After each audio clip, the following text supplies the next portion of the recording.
Et surtout, c'est une jolie patate chaude pour Olivier Dumont qui arrive juste derrière, que l'on applaudisse, s'il vous plaît. Merci Sharon. Merci Olivier, Managing Director académique Leaders and Founders, Elsevier. Je vous laisse nous proposer votre outil d'aide à la décision pour les chercheurs et éditeurs de revues scientifiques, techniques et médicales. Et même punition, bien sûr, que pour Sharon. Vos 10 minutes, c'est parti. Merci beaucoup. Donc, mon nom est Olivier Dumont. Je voulais vous parler aujourd'hui de recherche, d'innovation et de diversité. Vous acceptez de prendre ce micro plutôt que les... Avec plaisir. Et voilà. Voilà. Je vous remercie. Merci. Donc je travaille pour un groupe qui s'appelle RELEX, qui est le leader mondial de l'information scientifique. Donc RELEX, c'est 35 000 personnes dans le monde, dont 9 000 personnes qui ont un profil technologique, et c'est à peu près 1500 collaborateurs en France.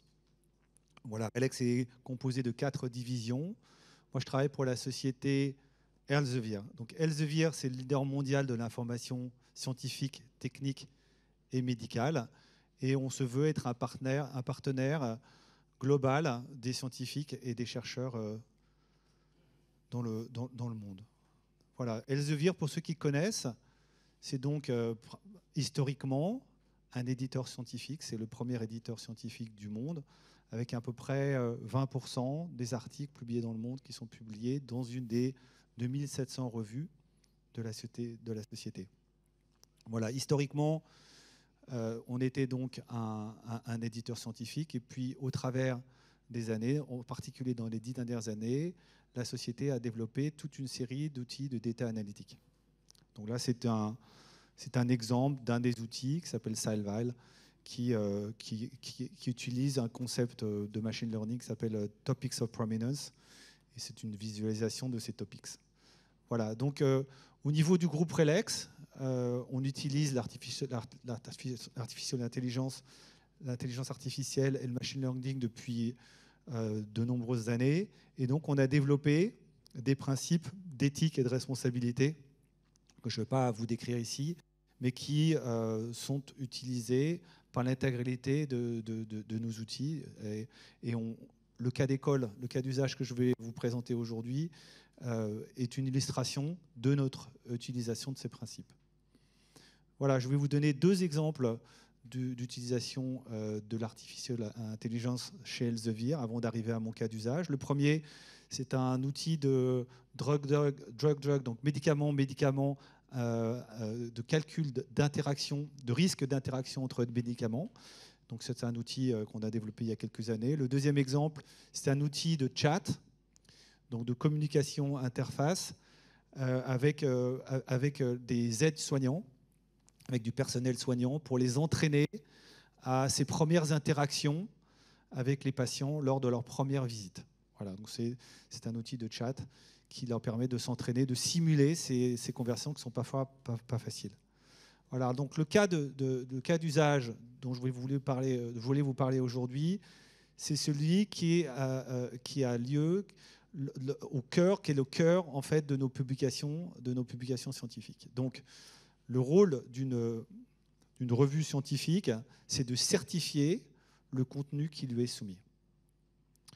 Donc pour vous donner une idée d'échelle, Elsevier publie à peu près 600 000 articles par an et organise pour tous ces articles qui lui sont soumis, donc à peu près 3 millions d'articles sont soumis à Elsevier, organise la certification de ces articles sous forme de la revue par des pairs, donc peer review, qui est au cœur de ce mécanisme. Alors, les volumes de manuscrits qui sont soumis à nos revues sont en explosion, et donc on a de plus en plus besoin de solliciter des chercheurs pour certifier le contenu qui nous est soumis. Alors, il faut que vous ayez en mémoire que les revues scientifiques rejettent entre 50% et 97% des articles qui leur sont soumis.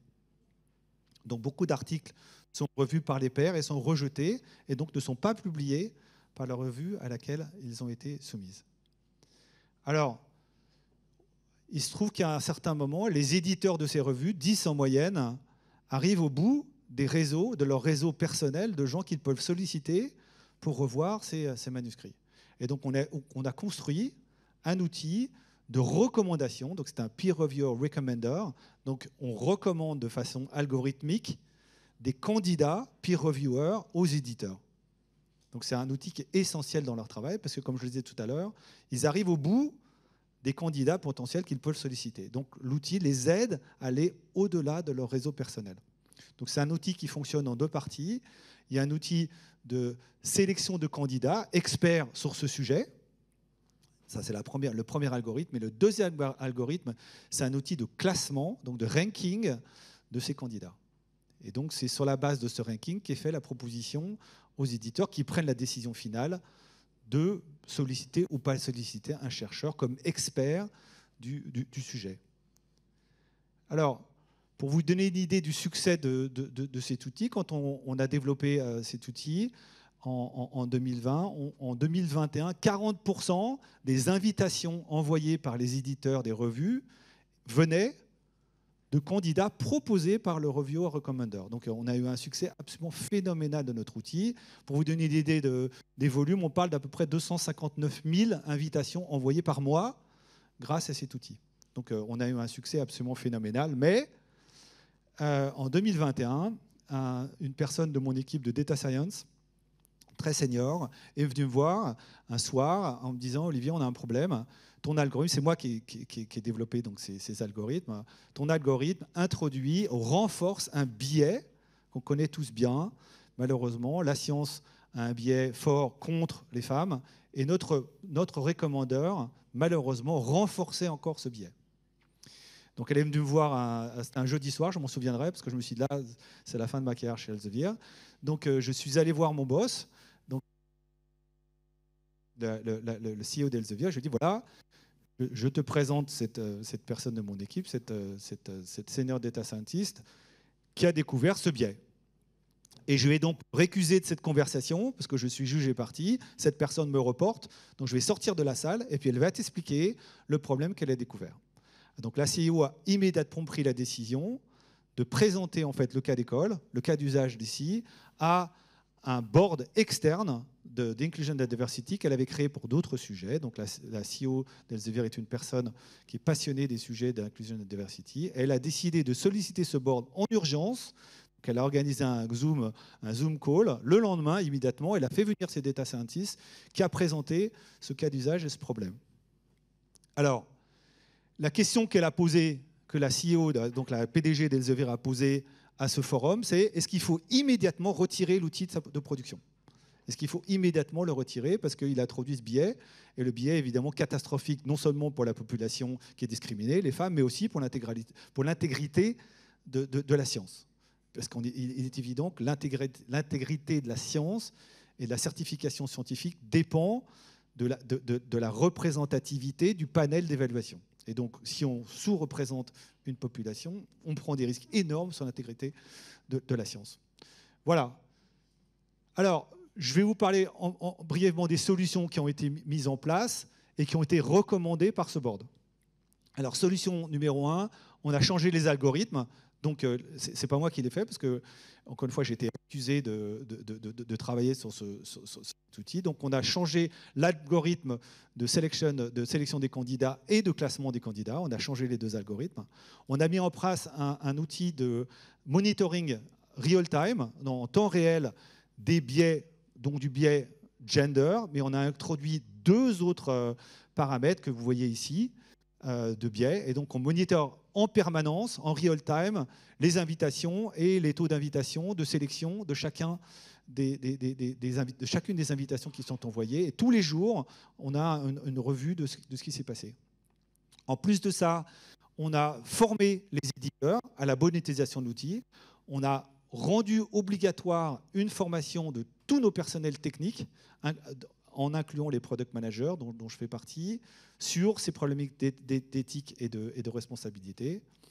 Et on a mis en place, on en a parlé tout à l'heure, un comité éthique, AI Ethics. Donc il y a une personne qui est Chief AI Ethics Officer chez Elsevier et qui audite de façon régulière l'intégralité de nos outils chez Elsevier en permanence. Voilà.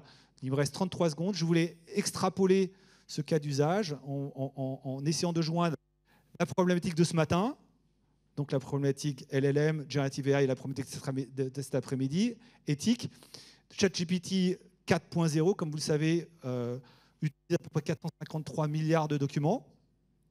La plupart de ces documents ont été créés par des humains. Je prends le pari avec vous que dans quelques semaines ou quelques mois ou quelques années, le nombre de documents sera 3-4 fois ce chiffre-là. Donc la majorité des documents ont été créés par des outils de Generative AI qui sont confrontés à ces problèmes d'éthique. Donc voilà, donc ça rend ces problèmes d'éthique encore plus importants. Je vous remercie beaucoup. Le pari est pris. Merci infiniment pour ce partage, Olivier.